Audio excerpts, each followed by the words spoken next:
Ginger Runner. What's up everybody, Ethan Newberry here for another GingerRunner.com review. Not one, not two, but three reviews, all from the same brand of shoes. So it's another one of those interactive videos where you get to choose which review you would like to watch. You are currently watching the review for the GoMeb Speed 2.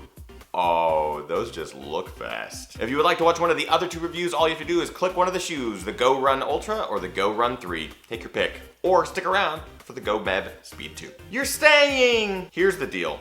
Keflezighi won the Boston Marathon in 2014. An incredible feat of endurance and strength. And did you know that he won the marathon in a Skechers? Yeah, freaked me out too. So I heard actually a while ago that Skechers was making running shoes, and not just weird shape-up style running shoes, but actual legitimate running shoes designed by runners for runners. So Skechers was nice enough to send me some samples of some of their shoes for me to review. Here they are. I am excited to share my opinions, my findings with you. So this here is the GoMeb Speed 2. I'm gonna say right now that this is Skechers Racing Flat. This is their speed shoe. It's light, it's nimble, it's narrow, it's meant to go fast, and that is exactly what it does. It's a very simple shoe. I'm actually really impressed by Skechers' design elements and some of their manufacturing processes. There's a number of things I like about the shoe. There's a number of things that I don't necessarily like about the shoe. I will say that out of the three Skechers that I'm reviewing today, this is by far the best made. I think the quality on this particular pair is top notch. So anyways, let's get on with the review. Here are things that I like about the GoMeb Speed 2. Light. This shoe is extremely light, 6.8 ounces. There are racing flats out there that are a little bit lighter. However, in this particular shoe, you really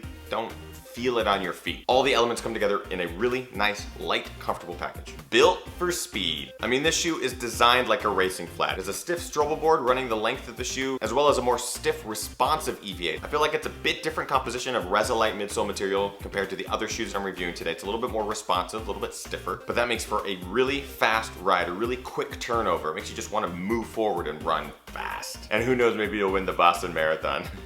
No, you probably won't. Seamless upper. Of the three shoes that you'll see today, this by far is the most seamless. Welded overlays, everything on the inside is extremely comfortable. You can go barefoot in the shoe, not a problem. The upper is meant to be thin, light, and feel like a second skin on your foot, and it works that way. I actually am really surprised that Skechers was able to create something so cool and minimal. I love it. Responsive midsole material. I think the Resilite material that they're using as this EVA is really nice in this particular shoe. It gives you a little bit of cushioning, very, very little, but it gives you plenty of responsiveness, and I think in a nice, fast racing flat, that's exactly what you want. Mstrike. Now Skechers has designed this technology called Mstrike, which is essentially a bump in the midfoot that forces you to use your forefoot. Of the three shoes that I reviewed today, the GoMeb Speed 2 actually has the most reduced Mstrike technology, which is actually really nice. It's not totally intrusive into your running gait, but you do get a sense of it. You do get a sense that you're being balanced forward up into your forefoot, and I think that helps, especially in a shoe that is meant to go fast. That being said, there are a couple of things that I dislike about the GoMeb Speed 2. Narrow.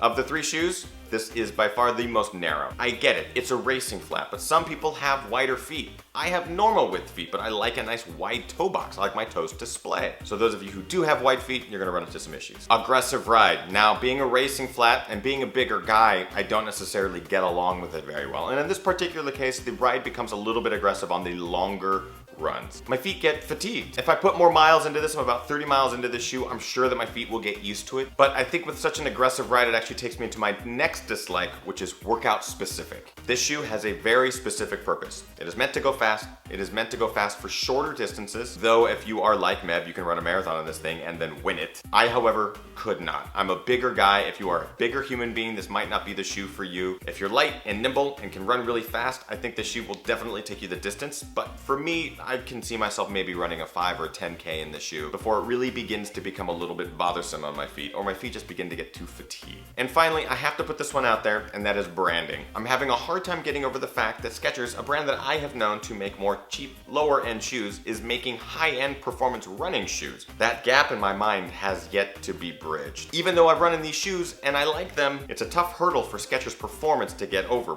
but they're working on it. They're doing everything they can to show you that the Skechers running shoes are not the same as the Skechers regular shoes. Bringing in incredible athletes like Meb, Goucher, all of these names now being tied to a brand like Skechers will hopefully change people's perspective, but it's gonna be tough and it's gonna be an uphill battle. So that's it for the GoMeb Speed 2. Obviously it's a fast shoe, it's a racing flat. There's some things I like about it, there are some things that I do not like about it, but that is also very specific to this particular shoe. I think this is one of those shoes you know what you're getting into when you purchase it. It's not like this is gonna be my everyday trainer or my everyday long distance running shoe. This is going to be a very specific racing shoe. Either way, it's a surprise.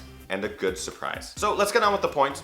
Quality, I'm gonna give this 4 out of 5. I think out of the 3 shoes, this is the highest quality made shoe. I think the outsole, midsole, and upper are all really pretty spot on and higher quality than I expected out of Skechers. Comfort, I'm gonna give it 3 out of 5 just because it is a workout specific shoe for me and for my body type. It might be a more general use shoe for you depending on how big or small you are. So overall, the comfort really isn't there for me, so it's 3 out of 5. Price, this is by far and away the most expensive shoe I'm reviewing today. 3 out of 5. It's $115. It is at least $30 more expensive than the other 2 shoes that I'm reviewing today, and that is a big jump. For a shoe that is more minimal, that is faster, that is smaller, that is lighter, and I have a bit of disconnect spending more money for less shoe. There's more R&D, there's more tech involved in designing this shoe. I get it, you also have to pay Meb, and I'm sure he's expensive. But $115, there are other shoes that I would rather spend that money on. And finally, looks. I'm actually gonna give it 4 out of 5. I think this is a damn good looking shoe. I think it looks fast. I think the design elements on here, the overlays, are all really cool. The hardest thing for me to look past, the big S. However, it is slowly changing my mind, and I am getting more accustomed and used to it. That brings our grand total to 14 out of 20. Not a terrible score. It is a very specific shoe for those very specific purposes. I think you understand that. So today's question actually goes out to you. Have you run in the Skechers GoMeb Speed 2? Do you like it? Do you go fast in it? Have you gotten any PRs in it? Have you won the Boston Marathon in it, Meb? Let me know in the comments below of this video. And if this shoe isn't enough for you, you want to see some other reviews, all you have to do is click either one of these, the Go Run Ultra or the Go Run 3. Go ahead, take your pick. I'll give you a couple seconds. 3, 2, 1. So that is it for today's review. I hope you guys enjoyed it. If you did, please like and favorite and subscribe to this channel. And don't forget I'm on all the social networks, over on Twitter @TheGingerRunner, on Facebook, facebook.com/TheGingerRunner, on Instagram @EthanNewberry, and of course GingerRunner.com, the hub for all things great and ginger. Do not forget that I'm here every single Monday at 6 p.m. Pacific Standard Time doing a live show where you can sit and interact with me and my guests. We talk about all things running and endurance. It's a lot of fun. I enjoy it. It's called Ginger Runner Live. Check it out. In the meantime, I hope you guys are getting out there training hard, racing harder, and partying the hardest. I know that I am. We'll see you guys next time. Train, race,